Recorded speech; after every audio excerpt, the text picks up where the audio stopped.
Well, hello there, and welcome to your monthly numerology here at Readings at the Round Table. I'm Jennifer, and I am a little hesitant about March, but it's coming whether I want it to or not, right? But let me tell you, March 2025 is coming in with a roar. I mean, a roar. Okay, so the first day of March, March 1st, we are kicking it off in like real time with Venus going retrograde in Aries.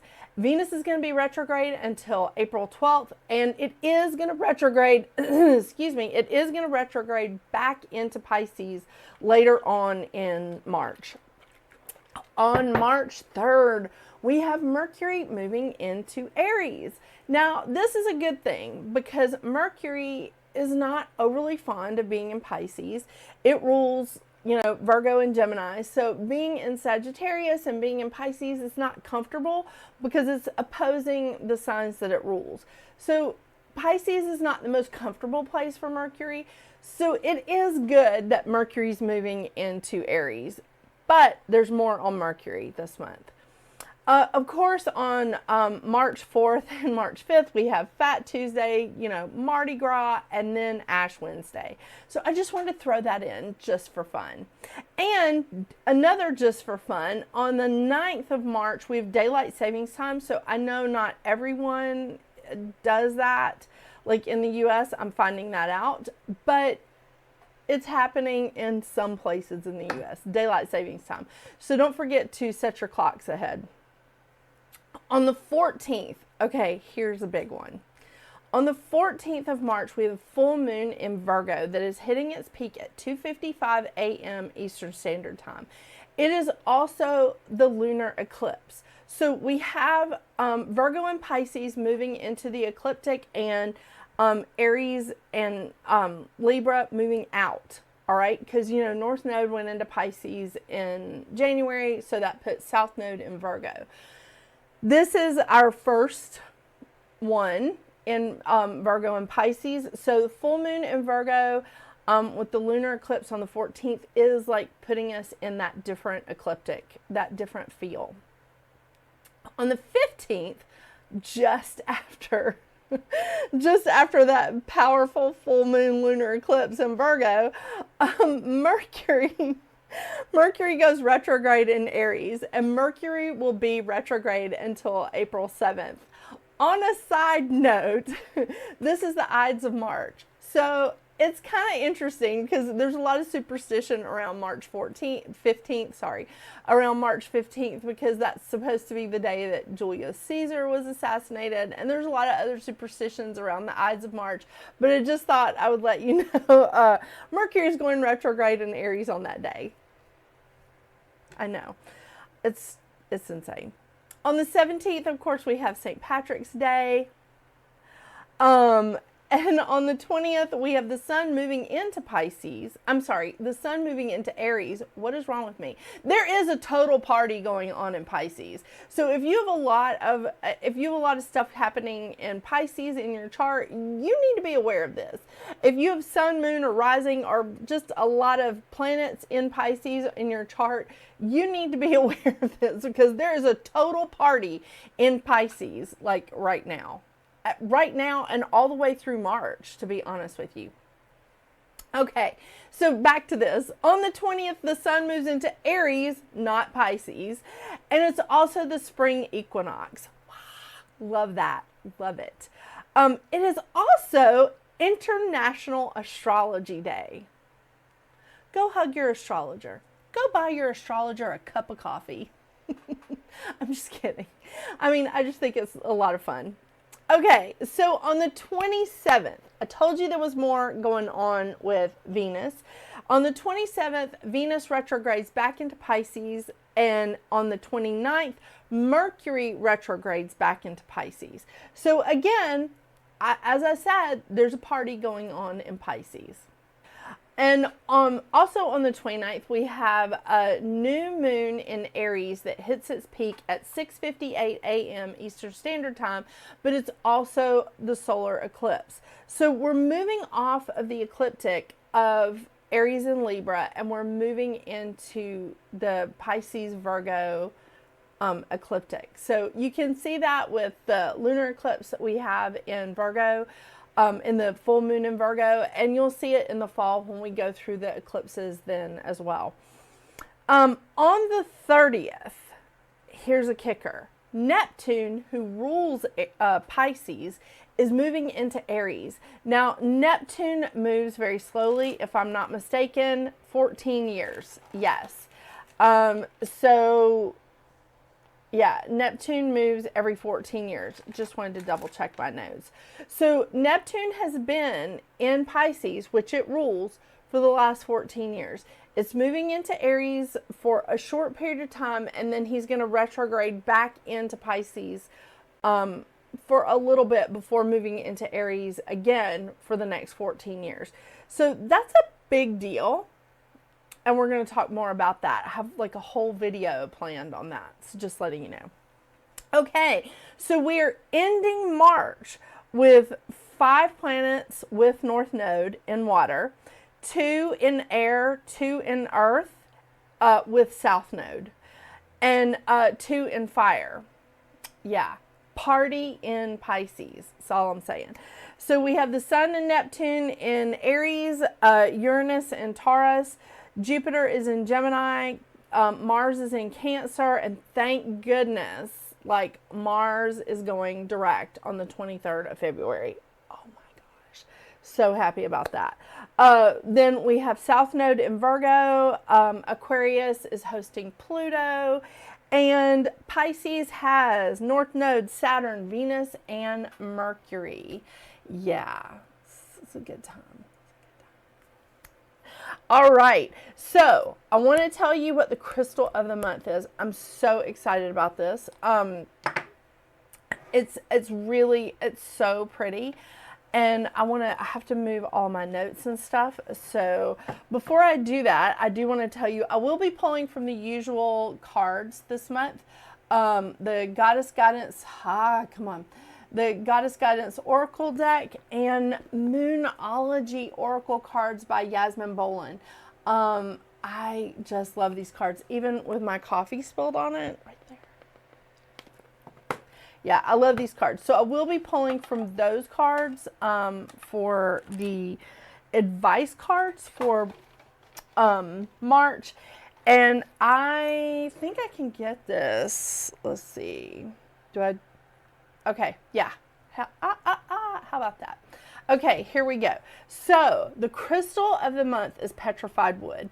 And I don't have that many pieces of petrified wood because it seems to sell really quickly.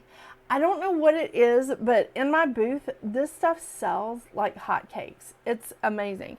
So I picked up these pieces all at this wonderful Natural Treasures Incorporated. They're out of Pittsburgh. I picked them up from, I picked these up from them.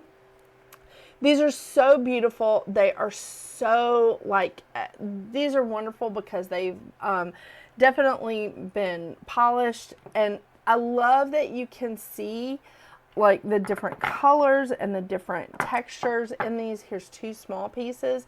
And you can really see like there's a lot of different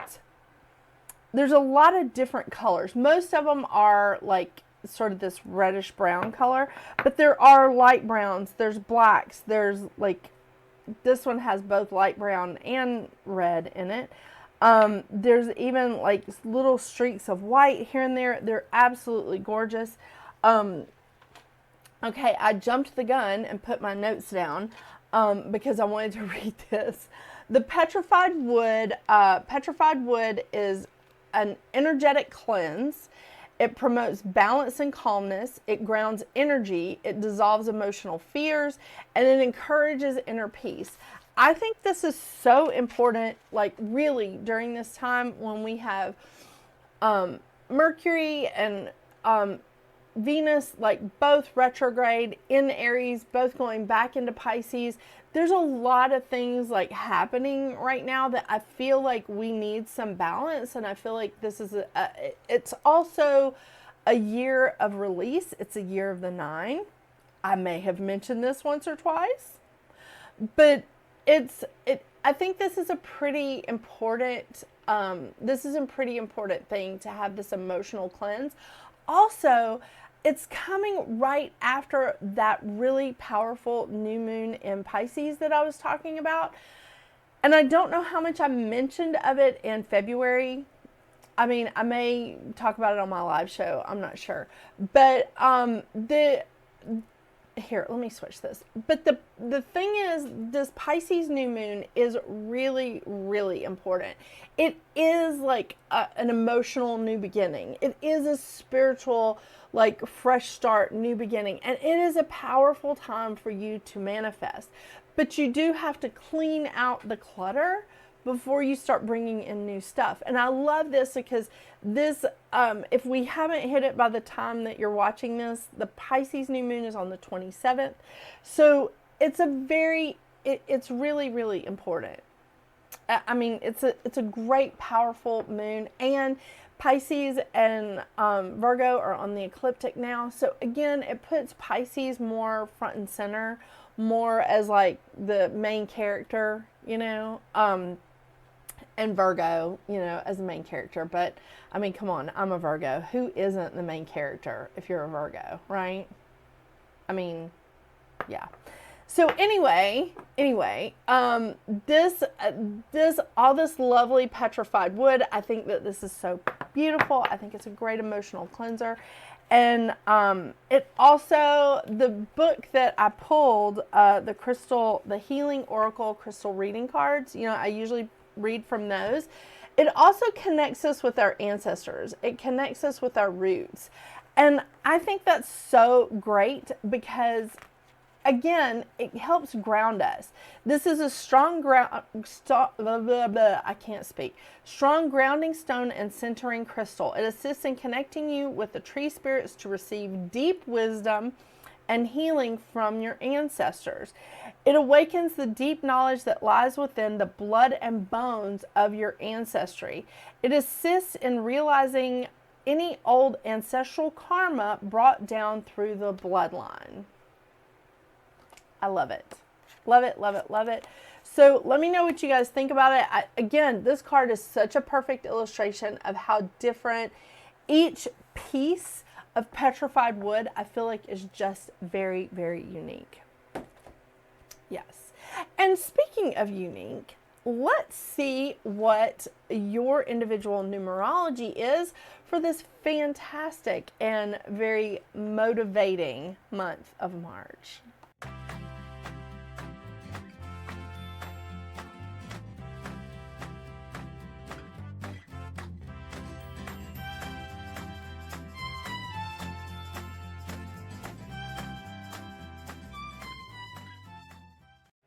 Hello, Life Path 8, coming to you right after lunch. So I've got a little pep in my step, got a little caffeine in my system, like I need more, you know, whatever. All right, Life Path 8, let me tell you, March may be interesting for you. It's not bad, it's just interesting. And let me tell you, it's going to be interesting for all of us, especially those that are ruled by Venus, maybe Mercury, but Mercury goes retrograde so often. I mean, really. But Venus, yeah, if Venus is one of your rulers, this could be some interesting times. Because with your life path, March is going to be an 11-2 month. So you're going to have both the vibration of the 11 and the 2. Let's get into this a little bit, shall we? So just a little recap about you. All right. There is some interesting things going on with like the Venus retrograde, because Venus doesn't just rule our relationships, our partnerships. It also rules like our material things. So our money, our income stream, things that we hold dear in the material. It's sort of like that, you know, it rules the pinnacle energy, if you use the tarot at all. It also rules the cups, because it doesn't, it could have like a lot going on with our emotions because of the partnership thing. Venus does rule relationships, so be that romantic, any kind of partnership or friendship, family, business, whatever. And I have gotten into all kinds of partnerships during Venus retrograde and have come to regret them. So I just want to give you that heads up warning. But you, as a life path 8, do feel that pull towards material things. Not necessarily in a bad way, although that is one of your shadow sides. But there is a lot of stuff going on with the material with your life path. Not that it's a bad thing, but money, abundance. So let's keep an eye out for that during March. And let's don't overspend when we don't need to.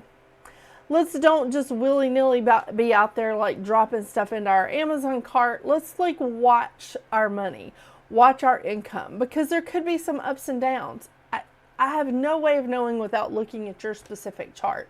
But I will tell you that, remember what the mantra is of the 8. I embrace the power within me while honoring the divinity within others. Now,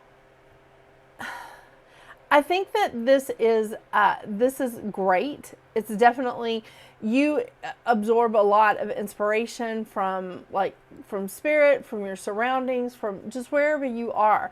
You can be inspired by things around you or by your spiritual connection. You are definitely, you believe in a time of service. You believe in karma and like reaping what you've sown. So when we look at this, your life path with the vibration of the 11-2, it does bring up some of the more finer issues of Venus retrograde, because the 2 energy alone, the 2 vibration alone, is all about partnerships. It's all about couples. It's about business partnerships, friendships, family, romantic partnerships. It's all of it. That 2 energy is all about harmony and love and balance. It really is. And it's important that you keep an open heart, because that's what the 2 vibration is keeping an open heart and making sure your soul connections are strong. The thing is, I wouldn't necessarily start a new relationship during this time.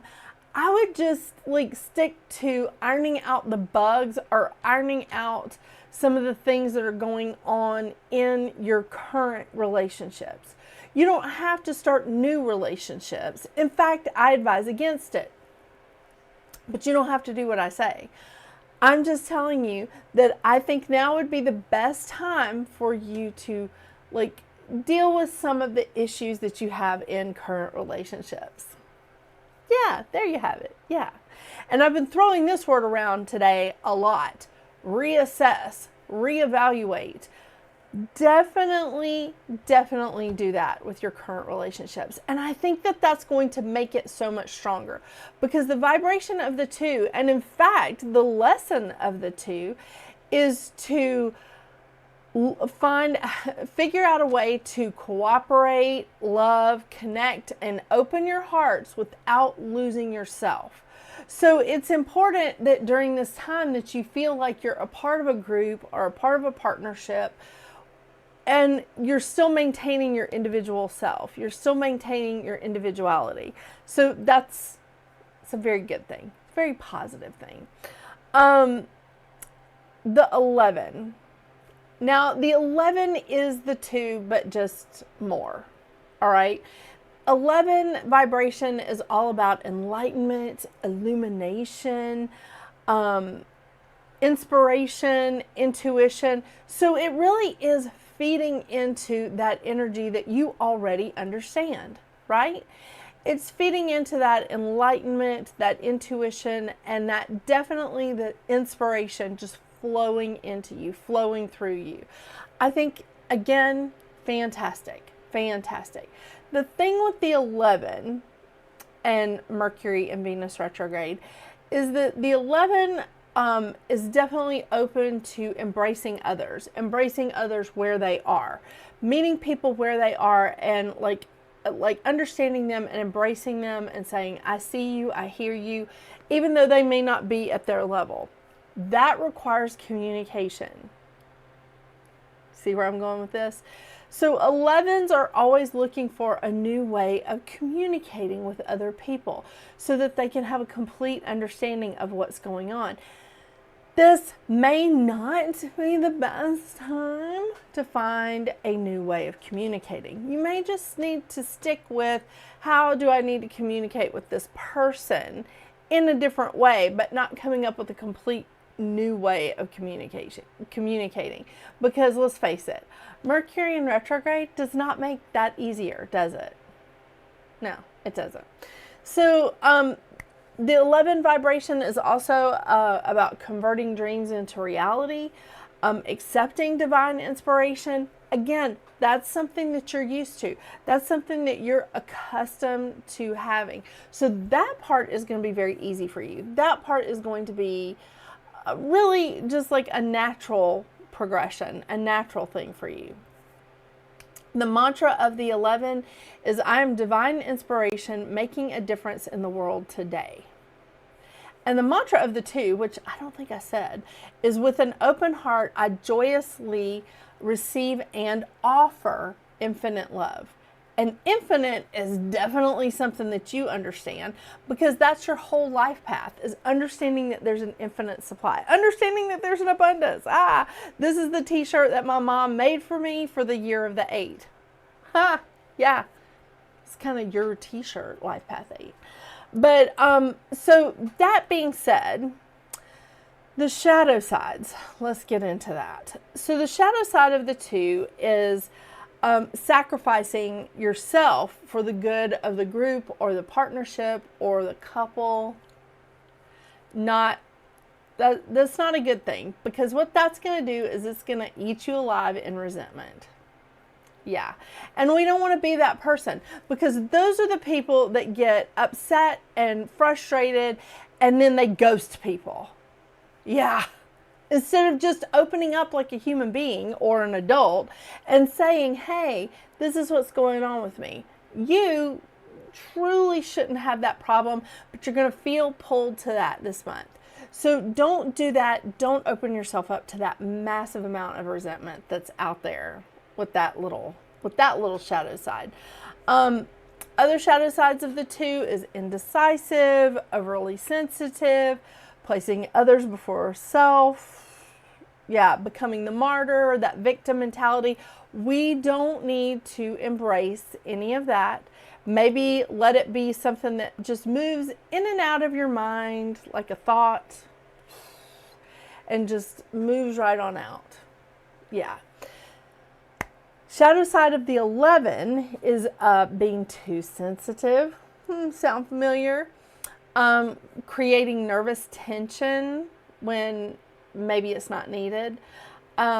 Ignoring spiritual gifts because it can make you sick. If you're a life path 11, I mean, this really causes like autoimmune diseases, gallstones, kidney stones, migraines, persistent headaches, that kind of stuff. It's not pretty. And again, being impractical with money, because if you're not feeling, 11 carries the foundation of the 2. So if you're not feeling comfortable with your connections, if you're not feeling like there's harmony in your relationships or your partnerships, and you can't find a way to embrace that person, you may be impractical in the way that you spend your money, because you need something to make you happy. I mean, we all do. Some of us turn to brownies, some of us turn to Amazon. So that's all I'm saying. Yeah. So keep that in mind. And real quick, I'll touch on some of your shadow sides, which is taking responsibility for other people's choices. Don't do that. Trying to fix others, and attachment to the material. So we're just going to ride that out, right?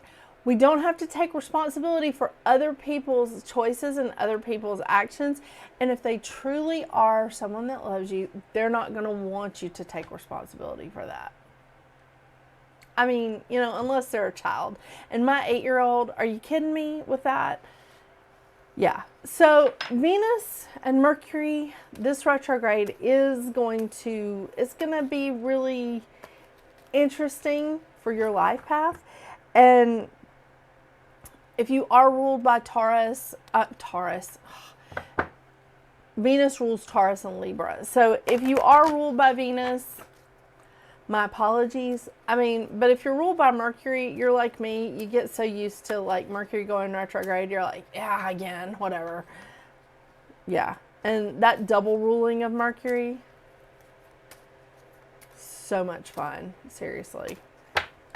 All right. Let's see what the advice cards have for you, Life Path 8, before I talk for another 30 minutes. And I don't think people like that. Oh. Ooh, okay, I mispronounce these names all the time, but I think it's Irene Peace. Oh, that's so awesome. There's no need to worry as everything is working out beautifully. There is no need to worry as everything is working out beautifully. Well, that should help you out a lot. Don't stress yourself out. Nervous tension with that 11 vibration. And I'm telling you, I live with an 11 life path. Yeah.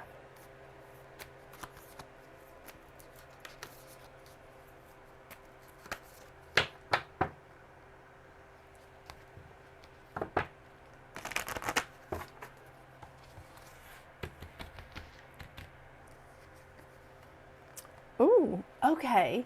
This is interesting. The moon void of course. Nothing will come of this situation. Maybe that's why everything is working out perfectly. Okay, let's just check this out. I think this one is in the back. Yep. I'm beginning to remember them now. Okay, moon void of course.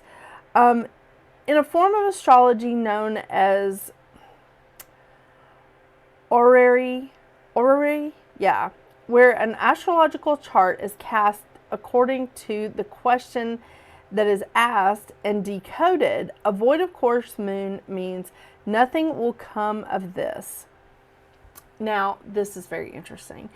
Or the situation will not bear fruit. This may or may not be good news, depending on what you're asking. For example, if you were worried about something, whatever it was, this card can be a sign that there's nothing to worry about, as the card before you said. Okay, sorry. However, if you're asking about a new project of any kind, including a new relationship, it's a sign to adjust your expectations or change things so you get a different outcome. Remember, the cards can only predict what you are currently creating, and you can change that with both your behavior and your beliefs. I trust in my highest good. And I think that is absolutely something that you should look at during this time, is trusting in your highest good and understanding that maybe this isn't the best time to create a new way of communicating. And this maybe isn't the best time of, like, I don't know, starting a mutual fund or investing in the stock market. And maybe this isn't the best time for you to start a new relationship. I'm not saying that you can't do any of those things. I'm just saying you really need to proceed with caution. I don't think it's advisable, but that is just my opinion. I know everybody has free will, so you know, you can do what you want. It won't bother me, I promise. Thank you so much for joining me today, Life Path 8. I hope you have a very merry March and enjoy St. Patrick's Day. You know, pull in a little that luck of the Irish. Yeah. I hope you have a fantastic March. And until we see each other again, get out there and make your magic. Bye.